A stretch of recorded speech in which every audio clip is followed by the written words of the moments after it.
But we gonna let our homeboy Billy Scott come up here and do his usual 10-minute time. We gotta remember Billy Scott. We'll give him a round of applause anyway, Klamath Falls. Klamath Falls, ready to come to the stage. Billy Scott.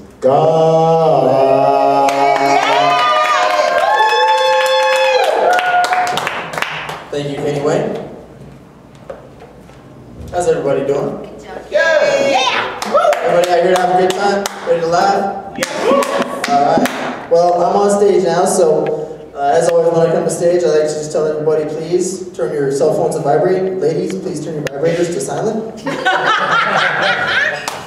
actually bought some new shorts for tonight. These are brand new shorts. I bought them over 21 today. Like, I wanted to buy some extra tight shorts because nothing quite grabs an audience's attention like looking like I'm smuggling socks in front of my shorts. Especially because then I could pick somebody out of the front row and be like, excuse me, I'm up here. Like, this is not an implant. I'm all natural. Yeah, right. Sorry, was I speeding, officer? Sorry. No, yeah. Actually, bought a Wii the other day. Anybody here play Wii? Yes. Okay, I like the Wii. The Wii is fun. We've had it for, what, 2 weeks now? I'm asking my wife, like, we're actually having a conversation. No, but I gotta wonder, do you think there was any confusing conversations at somebody's office sometime? Like when they first came out with the Wii and somebody didn't know what it was? Like somebody walks in just, my son loves playing with his Wii. Mine does too. But we're going to talk about that at work. Oh yeah, but he can't get his sister to stop playing with it too. Really? Okay. I tried to play with it, but it was too complex for me. Seriously, come on. I thought about getting my eyebrows waxed for tonight. I know it sounds fucked up, but I've done it. Any guys get your eyebrows waxed? Ever? No? Okay. I told you. That's my wife. Now remember the first time I got my eyebrows waxed? Like, when you're a guy, the first time you get it done, your forehead's not like accustomed to it, and the lady did them way too thin. So basically my forehead was just two big red bumps, just swollen and red, and little, it looked like somebody had taken a Sharpie to two sunburned butt cheeks and glued them onto my forehead. It was pretty terrible. But now, me and my wife, we've been married just over a year now. Thank you. We actually had our anniversary, our first anniversary on May 8th. And it is difficult, I mean, being married, you know, men and women. It's difficult because men and women are completely different animals. No shit. Like, men are literal. When a man says, honey, I want to go out to dinner, he's saying, honey, I want to go out to dinner. When a woman says, honey, I want to go out to dinner, she's saying, I really don't feel like cooking tonight. I want you to pay so I don't have to cook. Or when a man says, babe, I want to have sex. He's actually saying, babe, I want to have sex. But when a woman says, honey, I want to have sex, she's thinking, you're buying me some new shoes tomorrow. You don't know. Or like when a woman says, honey, do I look fat? What she's really saying is, I think I look fat, but you better fucking not agree with me or I'll stab you in the heart. When a guy says, honey, do I look fat? He's saying, babe, I'm gay. The question is irrelevant at that point.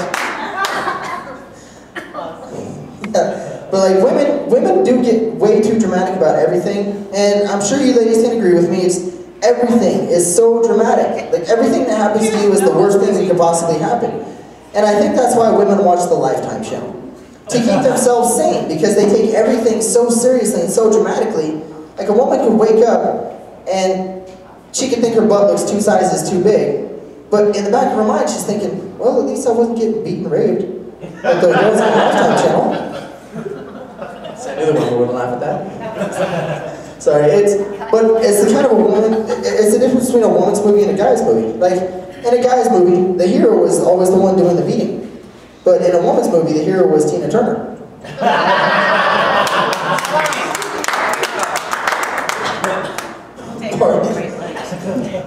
Sorry, I'm moving a little slow tonight. I had an MRE earlier today. Have you guys ever eaten an MRE? Yeah! Oh, terrible. Terrible. I thought it stood for meal ready to eat, but it turns out it stands for meal refusing to exit.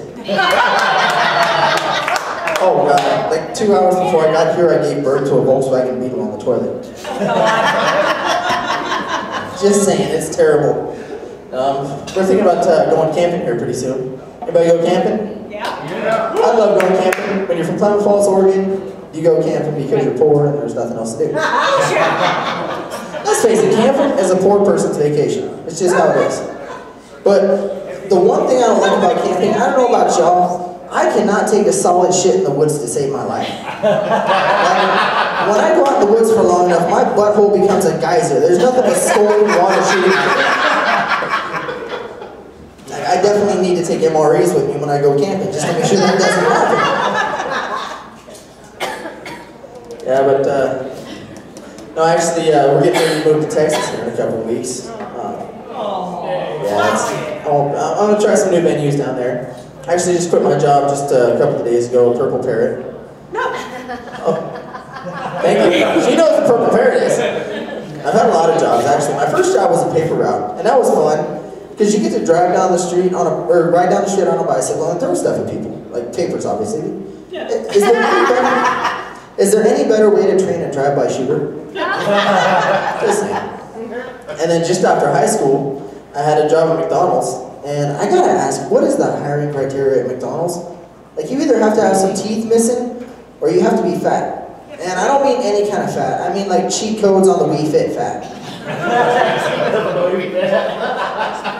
And then I worked up at New for a while. That was fun. Anybody worked up at New?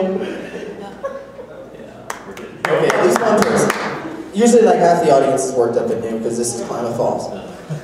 New is fun because you get to troubleshoot DirecTV over the phone. And you really realize how dependent we are on TV when you do something like that. Like, I had one lady, couldn't get a service call for 2 days. And literally the last thing she said before she hung up the phone was, if my TV doesn't get fixed soon, I'm going to start my period. And I was like, what? Exactly, just like you guys. I was like, what? Seriously? Like, DirecTV can do that? We have that technology? Like, they can control a woman's menstrual cycle? What would they charge to turn it off altogether? Because I'm married, I would pay anything.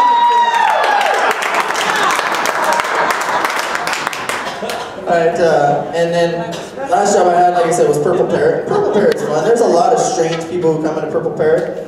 One of the best jokes that I have, one of the best stories I have, this guy pulled into Purple Parrot, pulled into the front of the store, right into the no parking zone, right? Gets out of his truck, looks at the lines on the ground underneath his truck, the no parking lines. Closes the door, walks inside to the counter, looks at me and says, did I park in the no parking zone? And I said, yes. And he said, oh, well, it's right next to the other one. So I'll just be quick, I'm just getting cigarettes. I'm thinking, wow, that's flawed logic at its best, but what if it wasn't? What if that was normal logic? Like, what if you could use that in other situations? Like, I could be in bed with my wife and be like, honey, did I put it in your butt? Oh, I'm sorry, but it's right next to the other one, so I'll just be quick. Alright, that's my time, everybody, thank you. Come back up.